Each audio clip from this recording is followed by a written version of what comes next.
Hi అండి. నేను మీ love you mummy. అందరూ ఎలా ఉన్నారు? నేనైతే చాలా చాలా బాగున్నానండి. ఈరోజు మీకు ఒక వీడియో చూపెడదామని చెప్పేసి మీ ముందుకు వచ్చానండి. నేను చూపించే వీడియో ఏంటంటే వట్టి తునకలండి, అంటే ఎండు మాంసం. నేనైతే ఒక కేజీ బాగుంటుందండి మాంసం. బోన్లెస్ మటన్ అయితే తీసుకున్నాను. దాంట్లో ఒక స్పూను సాల్టు, ఒక స్పూను పసుపు వేసుకొని ఇలా బాగా కలుపుకుంటున్నానండి. ప్రతి ముక్కకి ఉప్పు పసుపు పట్టేలాగా బాగా కలుపుకుంటున్నాను. మటన్ అయితే చాలా బాగుందండి. చాలా మంచిది మటన్ దొరికింది. అంటే మా ఊర్లోనే కోస్తారండి ఇక్కడ. ఎందుకంటే ఇక్కడ గొర్రెలు మేకలు అవి రైతులకి ఎక్కువ ఉంటాయండి. ఇక్కడ మా ఊర్లో పల్లెటూరు కదా, అందుకని గొర్రెలు మేకలు బాగా ఎక్కువగా దొరుకుతాయి. అందుకని చెప్పేసి ఫ్రెష్గా అప్పటికప్పుడు కోసేసి అమ్ముతారండి.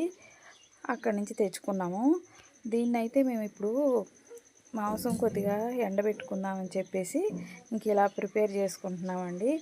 ఈ ఎండబెట్టిన మాంసం బాలింతలకు కానీ, ఇలాగా పెద్ద ఆపరేషన్ చేయించుకున్న వాళ్ళకి కానీ, బ్లడ్ సరిగ్గా లేని వాళ్ళకి కానీ ఈ ఎండబెట్టిన మాంసం బాగా ఉపయోగపడద్దండి. ఎందుకంటే అప్పటికప్పుడు కావాలి అని అంటే దొరకదు కదా. అందుకనే ఇప్పుడంటే చాలామంది తగ్గిపోయారు కానండి ఇలా మాంసం ఎండబెట్టుకోవటం.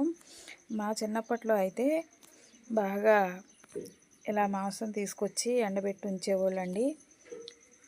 ఇట్లా డెలివరీ అయినా, అలాగే పెద్ద ఆపరేషన్లు అలాంటివి ఏమన్నా జరిగినా కానీ ఇలా ఎండబెట్టి మాంసం బాగా వండి పెట్టేవాళ్ళండి.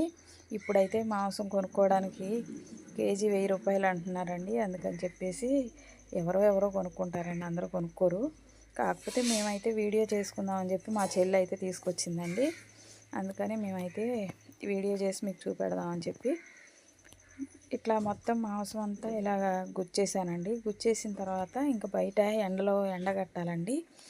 ఎండగట్టడానికి మాకు ఇట్లా కంచెలు ఉంటాయండి. కంచెలకి దారం పెట్టి కడదామని చెప్పేసి ఇట్లా కట్టామండి.